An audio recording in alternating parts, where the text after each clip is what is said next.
የአገልግሎት መርሃግብሩን ለማከናወን ሀዘንተኞች ቦታ በመያዙልን ማንም በሌለበት አውላላ ሜዳ ላይ ለቤት መስሪያ የሚሆነኝን ድንጋይ በባዶ መሬት ላይ አስገልብጬ ቁልል ድንጋዩ ላይ ወጥቼ ቁጭ አልኩ። ፊት ለፊት ያለውን መድኃኔዓለም ቤተ ክርስቲያን እያየሁ ያለኝን ገንዘብ በሙሉ ድንጋዩ ላይ አውየዋለሁ። ቤቴን የምትሰራው አንተ ነህና ቀሪውን ቤት አንተ ስራው አልኩት መድኃኔዓለምን። እናም ሰራው። ነገርኩት። በቃ ቤቴን መድኃኔዓለም ሰራው። እኔ ስራ እየሰራው ባለቤቴ ቤቱን ቆማ አስገንብታለች። ለዚህ ቤት መገንባት እርሷ አስተዋጽኦ ከፍተኛ ነበር። በቦሌ ቡልቡላ የሚገኘው ቤቱን እያስጎበኘኝ ነበር ይህን ያለኝ። ከሁሉም የቤቱ ክፍሎች ውስጥ የሚወደው ክፍል ምን ሊሆን እንደሚችል ግምቴን ጠየቀኝ። ሞከርኩ በቃ አላወቅሽም ብሎ ወደ አንድ አነስ ያለች ክፍል ወሰደኝ። የጸሎት ክፍል ነበር። ክፍሉ እጅግ ደስ የሚል ስሜት አለው። እጁን ወደ ክፍሉ በሰፊው ዘርግቶ ፊቱ ላይ ደማቅ ፈገግታ እየፈሰሰ የምወደው ክፍል ይህ ነው አለኝ ኮራና ጀነን ብሎ። ሰማኝ ሰሜ ባላገሩ በቤታቸው በተገኘውበት በዛ ቀን ከድግስ በማይተናነስ ግብዣ ነበር እርሱም ባለቤቱም የተቀበሉኝ። ልክ እንደ ባህላዊ ሙዚቃና አለባበሱ መስተንግዶም እንዲያ ነበር። እንደ እናቶቻችንና አባቶቻችን ሰው በልቶ የጠገበ የማይመስላቸው። ከቤቱ ወጥተን ወደ ስቱዲዮ ስናመራም በጨዋታ በሳቅን ባይን እያስጠረገኝ ነበር። የሬዲዮ ዝግጅቱም አድማጮችን ያስደሰተ ነበር። ሰማኝ ሙዚቃና ገጣሚ ብቻ አይደለም ራሱ ባህል እንጂ። ከባህላዊ ዘፋኞች በተጨማሪ ባለባበሱ ባህሉን ሲያስተዋውቅ ኖሯል። እርሱ ግን ድንቅ ነበር፣ ፈጽሞ ልንረሳው አንችልም ትላለች ጋዜጠኛ ስንዱ ኃይሌ። ያማለይህ ብዙ የተነገረለት ብዙ የተባለለት ተወዳጁ ሩህሩሁ እንዲህ አይለው ሰው ታማኙ ቦሌ ቡልቡላን መድኃኔዓለምን ቆሞ ያስገነባው ሰው ቤቱንም መድኃኔዓለም ሰራልኝ ብሎ የሚያምነው ምስኪኑ ሰማኝ አሁን ተሸኘ። ቤተሰቦቹ፣ ወዳጅ ዘመዶቹ፣ አርቲስቱ ሁሉም ቀብር ላይ ተገኝተዋል። ቀብሩ ላይ ብዙ አነጋጋሪ ነገር ሲሰማ እንዳንጋፋ አርቲስቶች ለምን እዚህ 4 ኪሎ የሚገኘው ስላሴ ካቴድራል አልተቀበረም ለሚለው አስገራሚ ምላሽ ተሰምቷል። ይህ ብቻ አይደለም። ወደ ትውልድ ሀገሩ ባህር ዳር ሄዶ ለምን አልተቀበረም ለሚለው ምላሽ ሲገኝ አሁን ላይ የሰማኸኝን ህልፈት በተመለከተ ምርመራ ሊደረግ ይገባል የሚል ሐሳብም እየተነሳ ነበር። ለምንና እንዴት ያለ ምርመራ ነው? ቀብሩስ ምን ይመስል ነበር? የሚሉትን ጨምሮ የተሰሙ አዳዲስ መረጃዎችን ስናቀርብላችሁ ለሰማኸኝ ነፍስ ይማር፣ ለወዳጅ ዘመዶቹም መጽናናትም ይሁን እያልን ነው። የእናቴ ነገር አይሆንልኝም፣ እሷም የኔ ነገር አይሆንላትም። ጠዋት ከእንቅልፌ ስነሳ የመጀመሪያ ስራዬ ፈጣሪና መስገኘ ስልኬን መነካው እናቴ ጋር ነው። እታለም ጋር እናት ዓለም ምን የነመላታ እናት ዓለም እላታለሁ። አቤት ልጅ ዓለም ትለኛለች። ሰላም አድርሽልኝ ስላት ደህና ነኝ ልጅ ሰላም አድርያለሁ ደህና ነኝ እግዚአብሔር ይመስገን ደህና ነኝ። ቁርስ ቀመሽ ምናምን ሳታረግ ያንተን ድምፅ ሳልሰማ አንተን ሳልሰማ አሁን ቡናይቱን እጠጣለሁኝ ድምፅህን ሰማሁኝ በል ማታ ደውልልኝ ትላለች። ማታም እንደዛው ነው። እና የእናቴና የኔ አታችመንት በጣም ትንሽ ከሌላው ይለያል። አርቲስት ሰማኸኝ በለው እንዳንጋፋ አርቲስቶች እንደ ታዋቂ ፖለቲከኞችም ሆነ እንደ ሌሎች ሰዎች ስላሴ ካቴድራል 4 ኪሎ አልተቀበረም። እርሱ ነጻ ቤቱም በዛ አቅራቢያ ስለሚገኝ ነው። በእርግጥ 2 3 4 ነገሮችን ማንሳት ይቻላል። ወደ ባህር ዳር ለመሸኘት ወዳጅ ዘመዶቹ ቀብር ስነ ስርዓት ላይ ሊገኙ አይችሉም። ምክንያቱም የፕሌን በረራ ብቻ ይጠብቃቸዋል። አሁን ባለው የሀገሪቱ የጸጥታ ሁኔታ በገርባ ጉራቻ አድርጎ ለመሄድ ሪዶሮ በተደጋጋሚ ገታ መኖሩ፣ በአማራ ክልል የትጥቅ እንቅስቃሴና ትግል መኖሩ ወዳጅ ዘመዶቹ ባህር ዳር ሄደው የቀብር ስነ ስርዓቱን ለመፈጸም እጅግ አስቸጋሪ ያደርገዋል። ግን ከሁሉም በላይ ቡልቡላ መድኃኔዓለም ለቤቱ አቅራቢያ መሆኑ እርሱም የሚወደውና በዛም ረጅም ጊዜ ያሳለፈበት መሆኑ ይህ ተመራጭ ሆኗል። በእርግጥ ሰው ካረፈ በኋላ እርሱ የቀብር ቦታን መምረጥ ቡልቡላ መድኃኔዓለም ሆነ ስላሴ ካቴድራል ልዩነት አለው ብሎ አያምንም አሉ ሰሜ ባላገሩ። ምክንያቱም እርሱ ለዚህ ፍራሽ ገላ ለሚበሰብሰው ቁምጣ መቻነሰው ብሎ የገለጸ ሰው ነው። ስለዚህ ለፍራሽ ገላ የትም ለሚቀበርና የትም ለሚወድቅ ሰው ቦሌ ቡልቡላ መድኃኔዓለም ሆነ ስላሴ ካቴድራል ወይም ባህር ዳር ጊዮርጊስ ልዩነት የለውም ብሎ የሚያምን ሰው መሆኑ ቀብሩ በዛ ሆኗል። ለማንኛውም የቀብር ስነ ስርዓቱ በዛሬው ዕለት ተፈጽሟል። ግን የቀብር ስነ ስርዓቱ ላይ ማን ተገኘ? እነማንስ ምን አሉ? ሰማኸኝ በለው ሰሜ ባላገሩ የብዙዎች ድምጽ የብዙዎች ትዝታና ብዙዎችን በባህል ዘፈኑ ያንቀጠቀጠው ሰው ቦሌ ቡልቡላ መድኃኔዓለም ዛሬ ከሰዓት ተቀብሯል። በቀብሩ ላይ ባለቤቱን ጨምሮ 4 ልጆቹ ተገኝተዋል። ሁለቱ ልጆች እርሱን ወደ ሕክምና የወሰዱት ግን አባታቸውን ማትረፍ ያልቻሉ ልጆች ናቸው። ባለቤቱን ጨምሮ አርቲስቶች፣ ታዋቂ ሰዎች፣ ፖለቲከኞችና ወዳጅ ዘመዶቹ በእንባ ታጅበው ቀብር ስነ ስርዓቱ ላይ ተገኝተዋል። ይህ እጅግ ቅስም ሰባሪ አስደንጋጭም ነበር። ምክንያቱ ደግሞ ሰሜ ባላገሩን ከዚህ በፊት አለመጠየቃቸው፣ ሆስፒታል ሄደው አለማየታቸው፣ እንደማንኛውም ሰው ጸበልና የትም ቦታ አለመጠየቃቸውና ምን ሆንክ ብለውም ተመላልሰው አለመጎብኘታቸው በርካቶች ላይ ቁጭት ፈጥሯል። እናም ይህን ድንገተኛ ሞት ተከትሎ የአርቲስት ሰማኸኝ በለው አሟሟት ይመርመር፣ ይጣራልን፣ ማብራሪያ ይሰጠን የሚሉ ድምጾች በስፋት እየተስተጋቡ ነው። ይህን ነገር በቸልታ የምናየው አይሆንም፣ ለቦታ ያበቃው የጤና ችግር ይብራራልን እያሉ ነው ወዳጅና አድናቂዎቹ። አርቲስት ሰማኸኝ በለው ባለፉት ጥቂት ወራት በግሎይቶ ተርክ ወደሚባል ድርጅት ሄጄ የክብደት መቀነስ ሕክምና በመከታተል ላይ ነኝ ብሏል። በዚህም በየጊዜው ያስመዘገበውን የክብደት ለውጥ የቀነሰውን መጠን እያሳየ በቲክቶክ ሲያጋራ በርታ በሉኝ እያለ ድርጅቱንም ሰዎቹንም ሲያደንቅና ሲያስተዋውቅ ነበር። ይሁንና ግን በአንድ ጠዋት ከምኝታው ሲነሳ ህልፈተ ህይወቱ ተሰማ። እርሱም ደከመኝ ወደ ሆስፒታል ወሰዱኝ ያለው ግን ይህ እንዴት ሊሆን ይችላል ብለው አድናቂዎቹ ይጠይቃሉ። አርቲስት ሰማኸኝ በለው ለክብደት መቀነስ የተጠቀመው መድኃኒት ሳይረዳው ቀርቶ ነው ወይስ መድኃኒቱ ራሱ ጎድቶት የሚል ጥያቄ እየተነሳ ነው።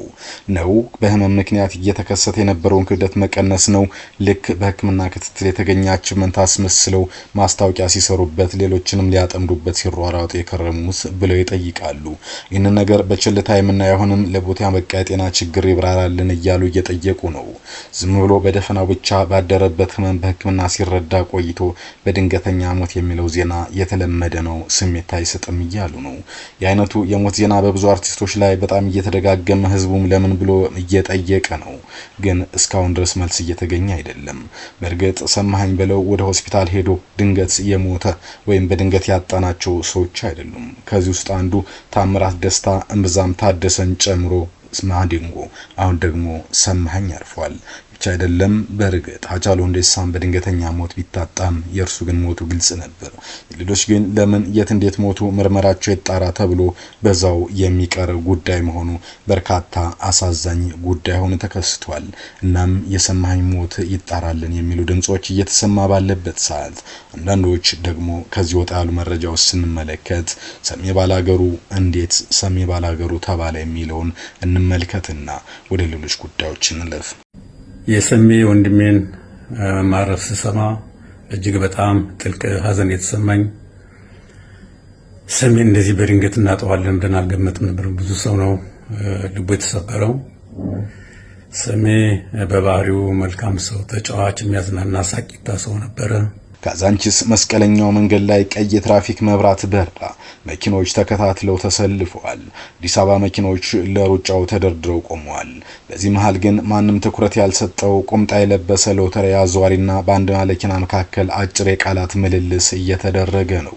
ወጣቱ ሎተሪ አዛሪ ወደ ባለ መኪናው ጠጋ ብሎ ጋሽ ሎተሪ ግዛኝ የድል ነገር አይታወቅም እያለ እየጠየቀው ነው። ባለ መኪናው ግን የልጁን ቁምጣና አረማመድ አይቶ አይባላገር እያለ ቀኝና ግራ እያየ የመብራቱ እስኪለቀቅ መኪኖች እስኪያልፉ ይጠብቃል። እንግዲህ ሎተሪ አዛሪው ጋሽ የምትገዛይ ከሆነ ግዛኝ፣ ባላገር የምትለኝ ምንድነው ሲል ተናገረ። ባለ መኪናውም ለመሆኑ ሀገር የት ነው ሲል ጠየቀው። ሎተሪ አዛሪው ወጣትን ጋሽ ከሀገሬ ምን አለ የምትገዛይ ከሆነ ሎተሪ ግዛኝ አለው። ሁሉ ሲሆን መኪናውን አቁሞ የሁለቱን ሰዎች ወግ በቅርብ ርቀት ይሰማል።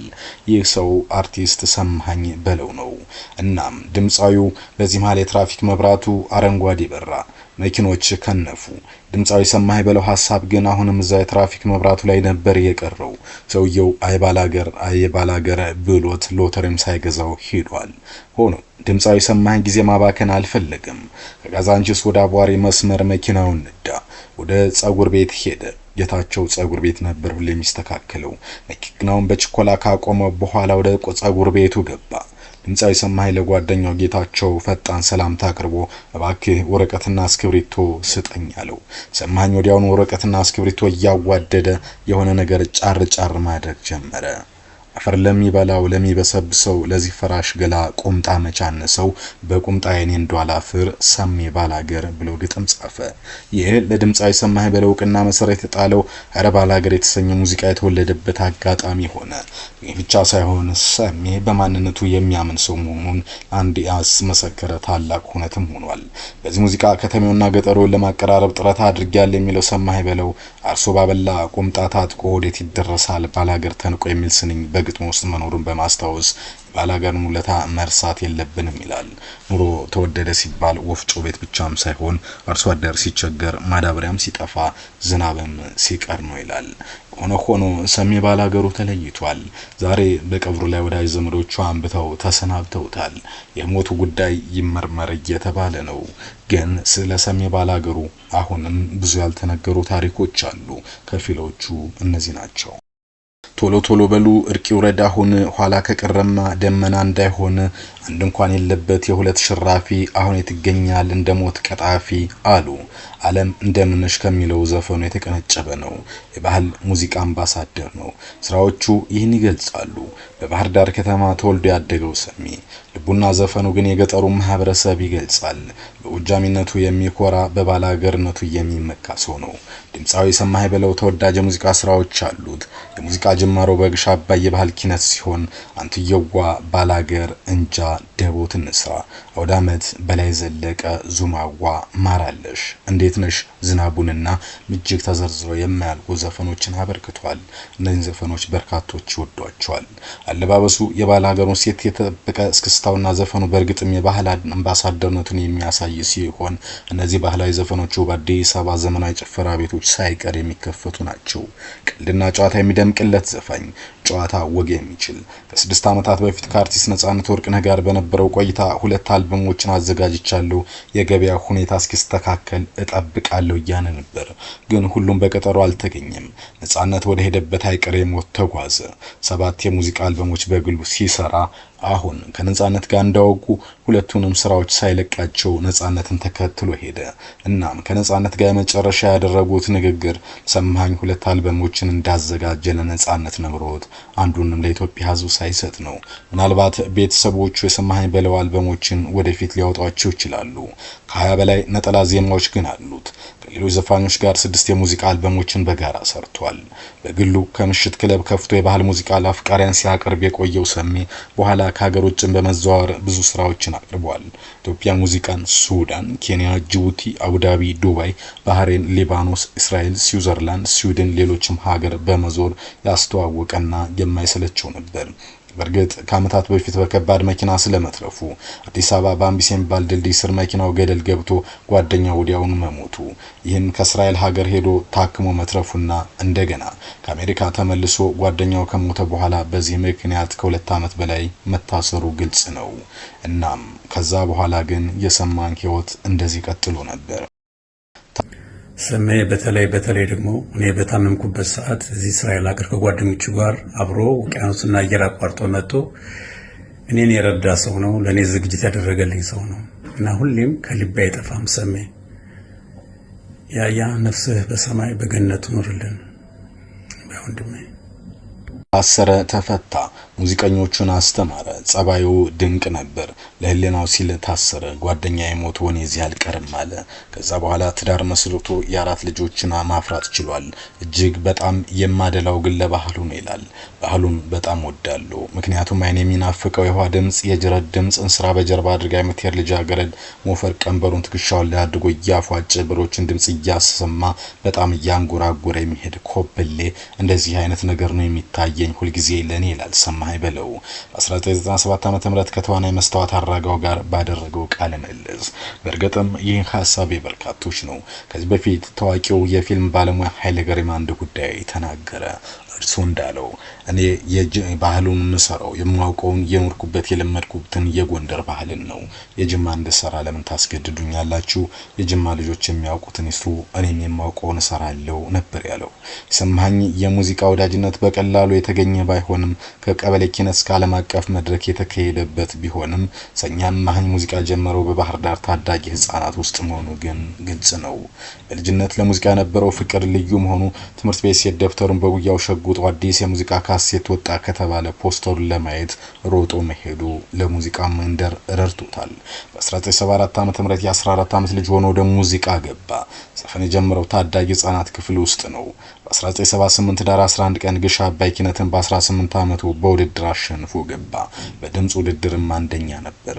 እናም ባደረበት ድንገተኛ ህመም በሕክምና ተረዳ። አልተረፈም። መኪናው ዘንበል ብሎ ወደቀ ይላሉ ልጆቹ።